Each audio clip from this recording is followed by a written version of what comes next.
बहुत समय पहले की बात है। राजा जय सिंह का राज्य समृद्धि और वैभव से भरपूर था। वे न्यायप्रिय और वीर योद्धा थे। उनकी 6 रानियां थीं, लेकिन उनमें सबसे प्रिय थीं छोटी रानी राजलक्ष्मी। राजलक्ष्मी सिर्फ सुंदर ही नहीं बल्कि दयालु, बुद्धिमान और विनम्र भी थीं। उनकी सौम्यता के कारण राजा का स्नेह सबसे अधिक उन्हीं पर था। लेकिन यही बात अन्य 6 रानियों को पसंद नहीं थी। उनके मन में ईर्ष्या और द्वेष भरा हुआ था। वे चाहती थीं कि राजलक्ष्मी राजा की प्रिय न रहे और किसी भी तरह उन्हें महल से बाहर निकाल दिया जाए। समय बीतता गया और फिर एक दिन महल में एक शुभ समाचार आया। छोटी रानी गर्भवती थी। राजा बहुत खुश हुए। पूरा राज्य उत्सव मना रहा था। सभी को लगा कि अब उत्तराधिकारी का जन्म होगा, जिससे राज्य की खुशियां दोगुनी हो जाएंगी। परंतु ये खुशी दुष्ट रानियों को बर्दाश्त नहीं थी। उन्होंने मन ही मन एक भयानक षड्यंत्र रच डाला। उन्होंने तय किया कि राजलक्ष्मी के बच्चे को जन्म लेने से पहले ही गायब कर दिया जाए, ताकि राजा को यही लगे कि उसने बच्चों की जगह ईंट और पत्थर को जन्म दिया है। समय बीता और वह शुभ दिन आ पहुंचा जब राजलक्ष्मी ने 2 जुड़वां राजकुमारों को जन्म दिया। लेकिन उसी रात जब राजा युद्ध पर गए हुए थे, दुष्ट रानियों ने गुप्त रूप से नवजात शिशुओं को चोरी कर लिया और उन्हें एक नौकरानी को सौंप दिया। उसके बदले उन्होंने राजलक्ष्मी के पास ईंट और पत्थर रख दिए। अगली सुबह जब महल में सभी एकत्रित हुए तो राजलक्ष्मी ने रोते हुए अपनी बच्चों को देखने की इच्छा जताई। लेकिन जैसे ही उसने अपने पास ईंट और पत्थर रखे देखे, उसकी आंखों में अंधेरा छा गया। क्या किसी औरत के गर्भ से कभी पत्थर को जन्म लेते देखा है? बच्चा तो अवश्य हुआ होगा। इतना कहकर रानी राजलक्ष्मी रोते हुए बड़ी रानी से बोली, दीदी, कह दो कि यह झूठ है, कह दो कि यह एक मजाक है, कह दो कि आप सबने मुझसे झूठ कहा है। मेरे बच्चे कहाँ हैं? मुझे जल्दी से उनसे मिलवा दो। अब मुझसे यह सब बर्दाश्त नहीं हो रहा। छोटी रानी की बातें सुनकर बड़ी रानी गुस्से में तमतमाते हुए बोली, क्या बक रही हो तुम? हम क्यों तुम्हारे साथ मजाक करेंगे? देखो, ये पत्थर ही है जिसे तुमने जन्म दिया है। इतना कहकर बड़ी रानी ने उन ईंटों और पत्थरों को एक थैले में भर कर रख दिया। अब उन 6 दुष्ट रानियों को बस राजा के आने का इंतजार था और बेचारी छोटी रानी खून का घूंट पीकर रह गई। वह अकेली क्या कर सकती थी? देखते ही देखते यह खबर पूरे महल में आग की तरह फैल गई कि छोटी रानी ने बच्चों के बदले ईंट और पत्थरों को जन्म दिया है। कुछ समय बाद राजा जय सिंह युद्ध जीतकर राज्य लौटे, पर जब वे अपने महल पहुंचे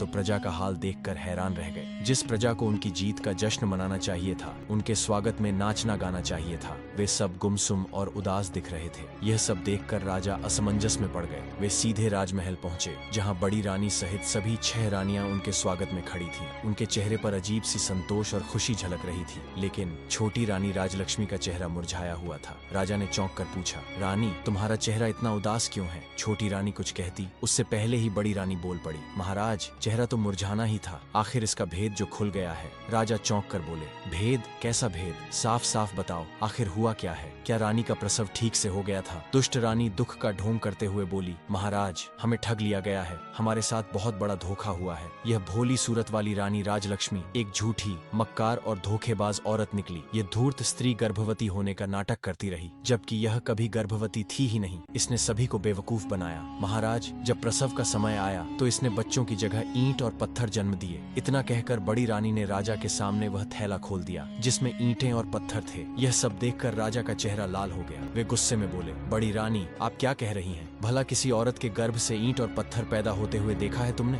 बड़ी रानी झूठी मासूमियत से बोली, क्षमा करें महाराज, पर हम भी तो आपको यही समझाने का प्रयास कर रहे हैं कि इसने हमारे साथ छल किया है। हम सब तो कब से राज्य के उत्तराधिकारी की प्रतीक्षा कर रहे थे कि हमें भी कोई माँ कहने वाला आएगा। हमारे कान भी तरस गए थे माँ शब्द सुनने को, पर इस दुष्ट औरत ने हमारे साथ घोर अन्याय किया है। यह सुनकर राजा जय सिंह का दिल टूट गया। अब उन्हें भी लगने लगा कि शायद बड़ी रानी सच कह रही है। उन्होंने छोटी रानी की ओर गुस्से से देखा और कहा, रानी, तुमने यह सब क्यों किया? तुम्हारी हिम्मत कैसे हुई हमें छलने की? मैं तो जैसे तैसे विधि का विधान मानकर जी रहा था कि शायद हमारे भाग्य में संतान सुख नहीं है, पर तुमने तो हमें सबसे बड़ी आशा दिखाकर उस पर पानी फेर दिया। राजा जय सिंह की आंखों में गुस्सा और दुख था। उन्होंने छोटी रानी राजलक्ष्मी को घूरते हुए कहा, तुमने यह सब क्यों किया रानी? हमारी इतनी बड़ी आस को तुमने धोखा क्यों दिया? छोटी रानी का दिल टूट चुका था। वह रोते हुए राजा के सामने गिरी और बोली, महाराज, मैंने कुछ भी गलत नहीं किया, मुझ पर विश्वास कीजिए। पर दुष्ट रानियां पहले ही राजा के मन में शंका का बीज बो चुकी थी। राजा ने क्रोधित होकर आदेश दिया, छोटी रानी को महल से निकाल दिया जाए। अब से यह इस राज्य की रानी नहीं। छोटी रानी बिलखती रही, लेकिन राजा ने एक न सुनी। उसे महल से निकाल दिया गया। कुछ महीनों बाद महल के राजवैद्य, जो हमेशा सत्य के पक्षधर थे, वे यह बात सहन नहीं कर सके। उन्होंने गुप्त रूप से सच्चाई का पता लगाने का निर्णय किया। उन्होंने महल की दाई माँ से सच उगलवाया और जो बात सामने आई वह रोंगटे खड़े कर देने वाली थी। छोटी रानी के असली बच्चे तो जीवित हैं। दुष्ट रानियों ने ही उन्हें चोरी करवा दिया था। राजवैद्य वैद्य ने यह खबर राजा जयसिंह को दी।